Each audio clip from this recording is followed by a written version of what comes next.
বেরিয়ে পড়েছি full team নিয়ে। কালকে একটু একা একা ঘোরাঘুরি হয়েছিল। এনারা রাত্রির 12টায় ঢুকেছেন প্রচুর কষ্ট করে। আমি আমার অকুণ্ঠ দুঃখ জানাই এনাদের, আমার কারণে এটা হয়েছে। ফ্লাইট গন্ডগোল করে ফেলেছিলাম। তোমার জন্যই আমাদের আশা।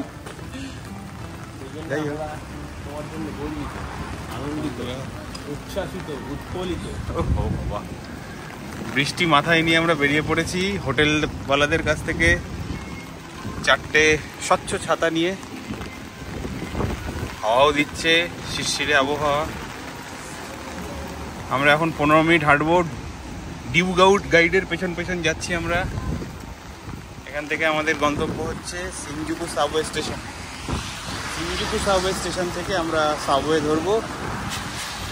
ওরে আমাদের প্রথম দর্শনীয় স্থান রেঙ্কোজি মন্দির। এর এক অদ্ভুত একটা ইতিহাস আছে, ওখানে গিয়ে বলবো। আপাতত হাঁটা শুরু করেছি। বৃষ্টি ভেজা টোকিও, বৃষ্টি ভেজা শিনজুকু।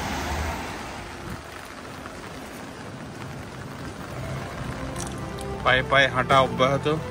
ওই তো এটাই কাবুকিচুর জায়গায় চলে এলাম। তো কালকে এখানেই এসেছিলাম আমরা, এখানেই তো এসেছিলাম। এই যে গডজিলা, ওই দেখো গডজিলার হাত দেখা যাচ্ছে, দেখো দেখো ওই যে। তা শহনকে দেখিয়ে দে, কালকে এখানে এসেছিলাম রাত্রে। এখন সকালবেলা এই রাস্তা দিয়ে ডিউ আমাদের নিয়ে যাচ্ছে। ওই গডজিলা স্ট্যাচু দেখা যাচ্ছে, ওই দেখো। ব্রেকফাস্টে ঢুকে পড়েছি আনাড়ির মতো, বাইরে গিয়ে খুঁজে খুঁজে অন্ধের মতো। মেশিন থেকে আমরা বিল কেটেছি। ডিউ দিদিমণি হেল্প করেছে, এই যে হাতে ওর বিল নিয়ে বসে আছে, 177 নম্বর।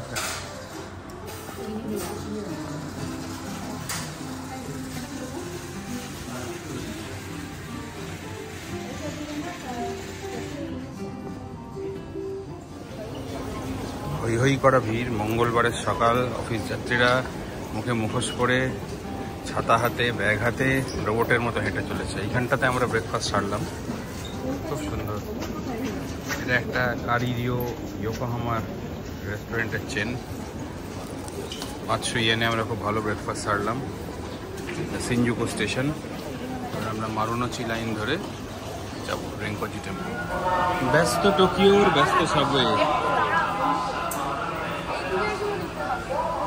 বহু প্রদর্শিত ব্যস্ততম টোকিওর ছবি। সাবওয়েতে যথেষ্ট ভিড়। অফিস টাইমে আমরা ঘুরতে বেরিয়ে পড়েছি। এই হচ্ছে শিনজুকু স্টেশন। আমরা মারুনোচি লাইন ধরবো। হিগাসি কোয়েনজিতে নেমে চল দারুণ একটা পার্কের মধ্যে ঢুকে পড়ছি। আমরা নেতাজির স্মৃতি বিজড়িত রেঙ্কোজি মন্দিরে যাচ্ছি বৃষ্টিকে উপেক্ষা করে। হাওয়ার তোড়ে মাঝে মাঝেই ছাতা উল্টে যাচ্ছে।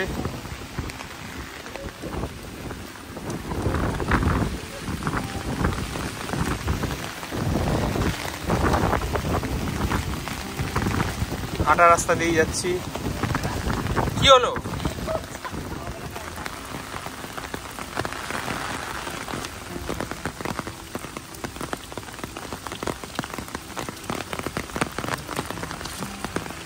অদ্ভুত সুন্দর জায়গা।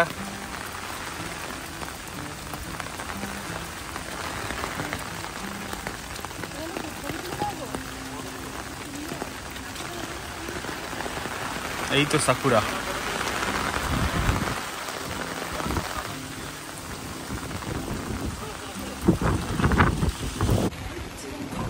হাঁটতে হাঁটতে আমরা ভিজতে হাঁটতে আমরা পৌঁছে গেছি এই বহুচর্চিত জায়গা নেতাজির স্মৃতি বিজড়িত রেঙ্কোজি টেম্পল। আমরা ভেতরে ঢুকবো। এই হচ্ছে রেঙ্কোজি টেম্পল। খুব ছোট্ট একটা সাইন দেখতে পাচ্ছি আমরা।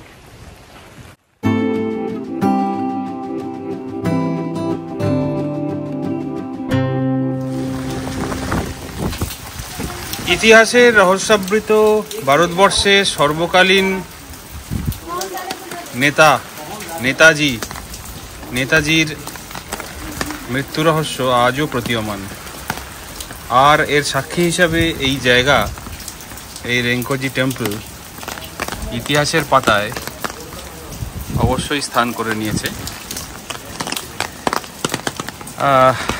প্রচুর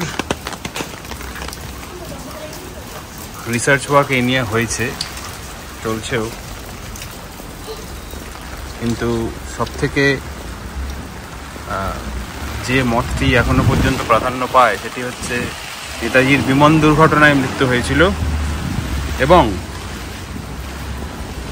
নেতাজির অন্তিম সংস্কারের পর তার চিতাভস্য জাপান সরকারের হাতে তুলে দেওয়া হয় এবং জাপান সরকার সেই চিতাভস্য অতি শ্রদ্ধা ভরে এই মন্দিরে রেখেছে। এই তত্ত্বের পক্ষে বিপক্ষে প্রচুর মতামত আছে, তবে তথ্যের জটিলতায় না গিয়ে এই জায়গার স্থান মাহাত্ম্য আমাদের ভারতীয়দের জন্য অনস্বীকার্য। তাই প্রথমে আমাদের আজকের দিনে টোকিও সফরের প্রথম জায়গা হিসেবে আমরা এটা বেছে নিয়েছি। এখন সকাল 9:30 বাজে, 10টা বাজে। আমরা বৃষ্টি বাদলা মাথায় নিয়ে এখানে এসে উপস্থিত হয়েছি। দেখা যাক একটু ওপরটা ঘুরে। এই মন্দির বছরে একবারই খোলে, হয় 15ই আগস্ট বা 23শে জানুয়ারি। তখন মানুষ এই চিতাভস্যের কুণ্ড দেখতে পায়।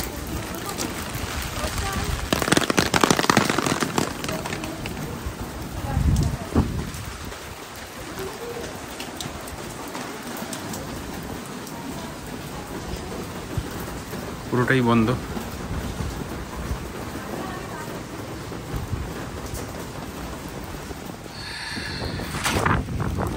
ছাতা উল্টে গেল, এই অবস্থা ছাতা। হচ্ছে রেঙ্কোজি টেম্পল।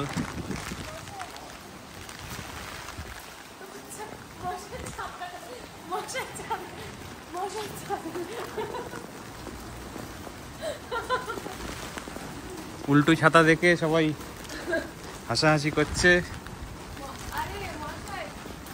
এটা একটা অদ্ভুত জিনিস। ড্রাগনের মুখ দিয়ে জল বেরোয়, যখন বেরোচ্ছে না ড্রাগন জল খায়নি।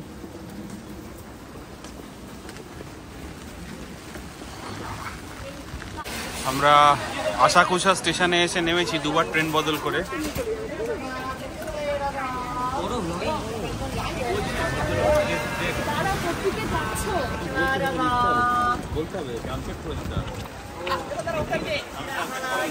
এবার আমরা সেনসুজি টেম্পলের দিকে যাব।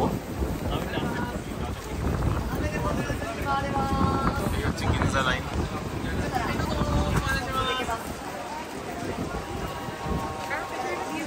কোন দিকে? সোজা তো। এই আমরা সেনসুজি টেম্পলে ঢুকছি, রিক্সাওয়ালারা দাঁড়িয়ে আছে।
করে রিচুয়ালস ফলো করছে।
মনি করো।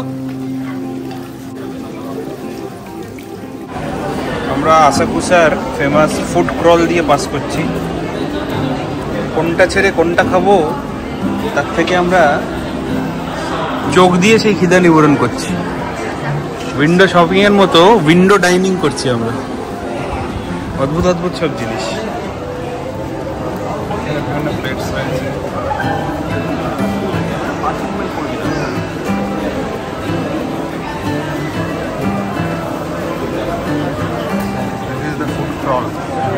এটা ফেমাস আইটেম, এটা বেকারি সুইট আইটেম। এটা খোলা হচ্ছে, দেখো খেয়ে টেস্ট করে দেখো। জাস্ট আমরা একটা নিয়েছি। কেমন খেতে? ভেতরে চকলেট আছে না? চকোফিল্ড এই দোকান থেকে কেনা হয়েছে।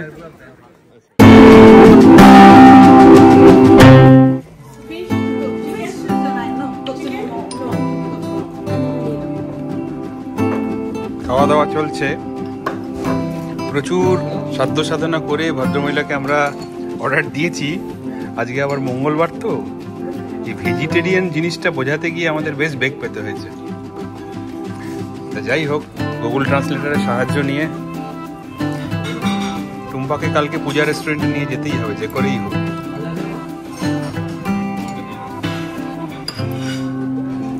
যাই হোক, আমরা পিওর জাপানিজ ফুড খাচ্ছি। সাকে, গরম সাকে খাচ্ছি আমরা। আমরা চলে এসেছি চিয়োদা সিটিতে। এখন আমরা ইম্পিরিয়াল প্যালেসের দিকে যাচ্ছি। 4:10 বাজে। এদের ওয়েবসাইট বলেছে 5টা অবধি খোলা থাকে, কিন্তু গুগল বলছে এটা নাকি ক্লোজড। ওখানে কিছু লোক দেখছি যাতায়াত করছে, দেখা যাক।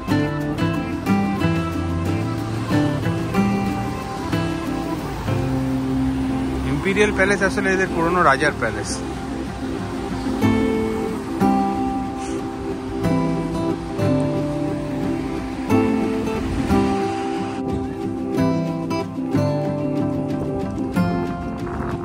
ইম্পিরিয়াল প্যালেসের ভেতরে ঢুকে পড়েছি।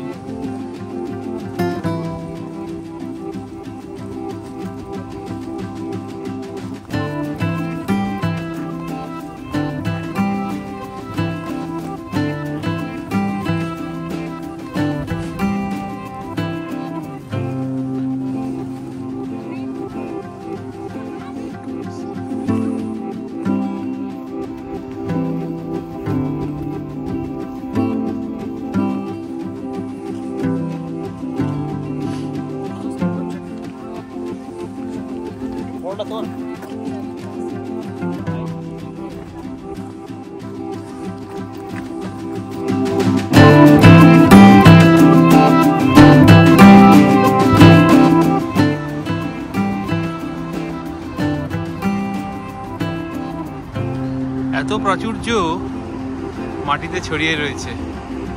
এই প্রাচুর্য দেখা যায় ঠিক 7 থেকে 10 দিনের জন্য, এবং আমরা এতটাই আমাদের ভাগ্য ভালো যে আমরা ঠিক সেই পিরিয়ডের মধ্যেই এসে পৌঁছেছি। ফুল সাকুরা ব্লুমিং টাইম এবছরে 7 তারিখ থেকে 11 তারিখ, আর আজকে হচ্ছে 9 তারিখ।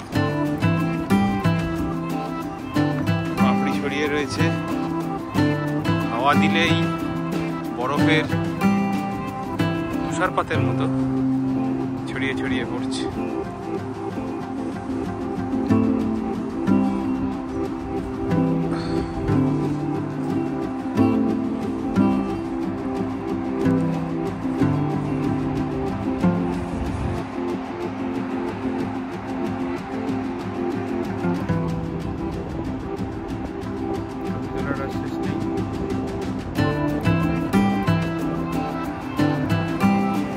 ক্যামেরাটা ক্লান্ত হয়ে যাচ্ছে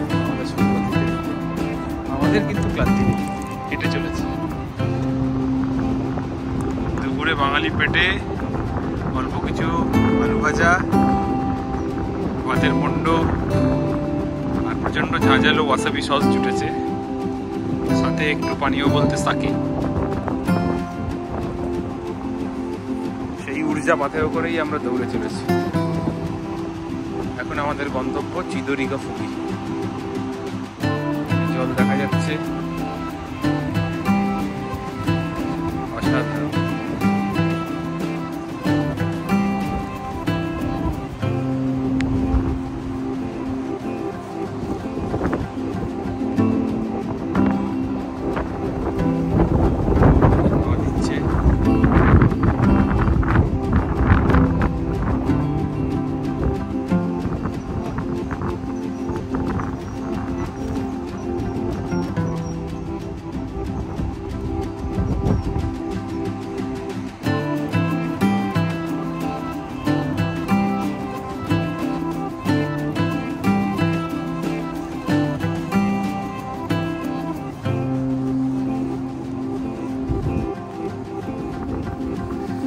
এতক্ষণে আমরা একটা হানামি স্পটে এসেছি, যদিও আনঅফিশিয়ালি আমরা কিছুটা হলেও সাকুরা থেকে বোর হতে শুরু করেছি।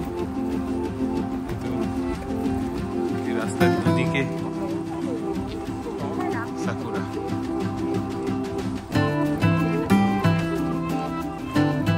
This is called Chidoriga Fuji.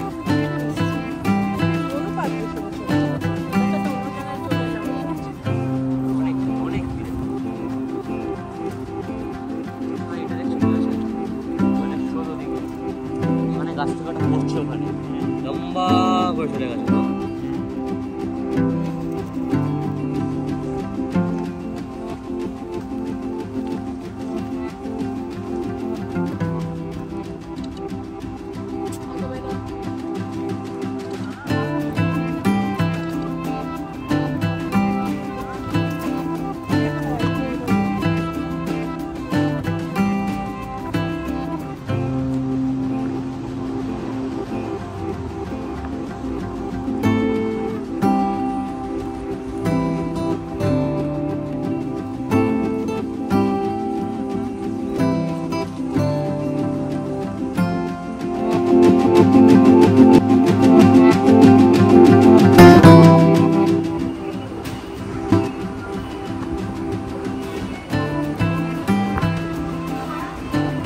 Ginza লাইনে নিনজা ফাইট হচ্ছে।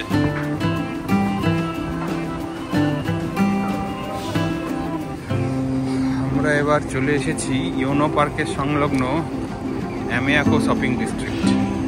এটা তাইতো সিটির মধ্যে পড়ে। ইয়োনো পার্কে সন্ধ্যার পরে আসায় আমরা একটু বিফল হয়েছিলাম, যেখানে এত সাকুরা দেখতে লোকে আসে, হানামি করতে আসে, কিন্তু আমরা দুপুরবেলায় বৃষ্টির কারণে ওখানে যাইনি। আমাদের লাঞ্চের সময় এটা প্ল্যান ছিল, তো এখন এসে সন্ধ্যেবেলায় পার্কের ভেতরে খুব একটা কিছুই অ্যাক্টিভিটি আমরা করতে পারিনি।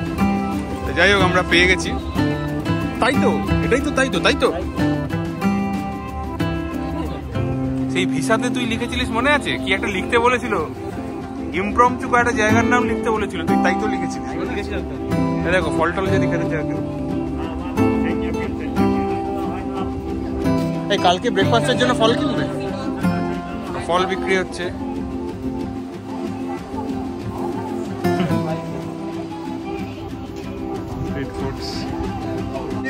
এরিয়া অফ ইন্টারেস্ট, এই যে সবুজটা তুলে নে।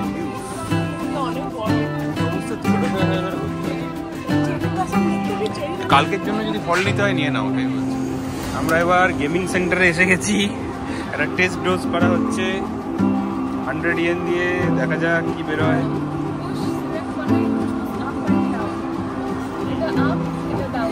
না, জয়স্টিকটা দিয়ে বোধ হয়।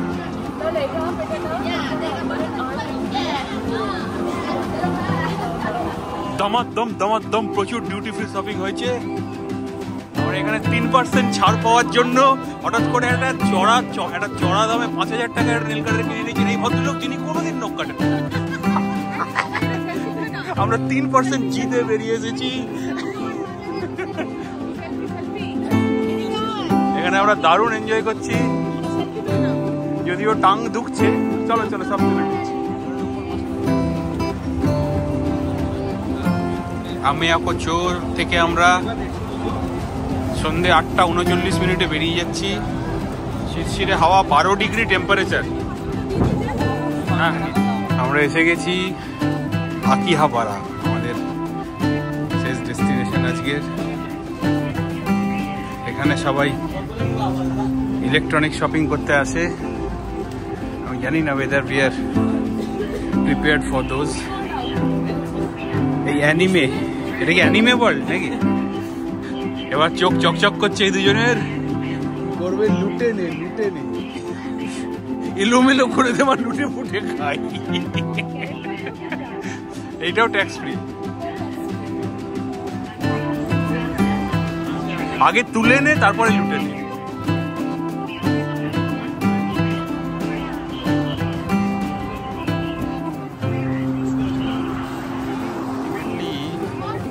আকিয়াপাড়া আমাদের খুব একটা কিছু প্রোডাক্টই বলো না। আমরা আলটিমেটলি 7-11-এ ঢুকে এখন বেন্টো বক্স খুঁজছি। পা জবাব দিয়ে দিয়েছে, এখান থেকে সোজা সিনজুকু ট্রেন ধরে বাড়ি যাবো। খাবার কিনে নিচ্ছি।